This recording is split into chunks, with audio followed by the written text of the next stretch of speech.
एक गांव था, नाम था ढोलकपुर। बड़ा ही शांत और छोटा सा गांव था। वहां के लोग सीधे सादे और मेहनती थे। लेकिन गांव के एक कोने में एक पुराना घर था जिसके बारे में लोग कहते थे कि वह अभिशप्त है। बुजुर्गों की माने तो उस घर में कोई आत्मा रहती है।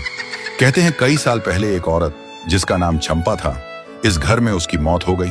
कुछ लोग कहते हैं कि उसने फांसी लगाकर मर गई क्योंकि उसकी शादी जबरन नाम के एक बूढ़े आदमी से कर दी गई थी। तभी से गांव वालों ने उस घर को बंद कर दिया। लेकिन हर पूर्णिमा की रात को एक औरत की रोने की आवाज आती थी। कई बार किसी ने उस औरत को सफेद पोशाक में देखा। एक दिन गांव का एक नया लड़का अर्जुन, जो इन बातों को अंधविश्वास मानता था, उसने ठान लिया कि वह उस घर के पास रात बिताएगा। उस रात पूर्णिमा थी। अर्जुन ने टॉर्च ली और घर के पास जाकर बैठ गया। शुरू में सब ठीक था, लेकिन आधी रात होते ही अचानक ठंडी हवा चलने लगी। उसके टॉर्च अपने आप बंद हो गई। तभी उसे किसी के कदमों की आहट सुनाई दी। वह घबराया और इधर उधर देखने लगा। तभी उसने देखा एक भूत जो बिना कपड़ों में हवा में उड़ रही थी और उसके सामने आकर खड़ी हुई थी। उसके बाल खुले थे और चेहरा साफ नहीं दिख रहा था। अर्जुन ने कांपते हुए पूछा, कौन हो तुम?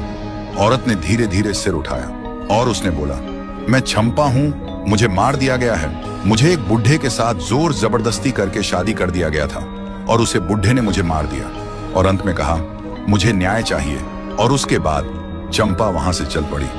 अर्जुन बेहोश हो गया और सुबह तक वह बेहोश पड़ा था। जब उसका होश आया तो देखा सुबह हो गया था।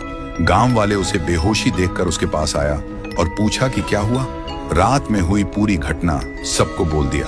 उसके बाद अर्जुन ने गांव छोड़ दिया और कभी वापस नहीं आया। और तब से कोई उस घर के पास नहीं जाता। अब भी हर पूर्णिमा की रात घर के पास से एक औरत की सिसकियों की आवाज आती है।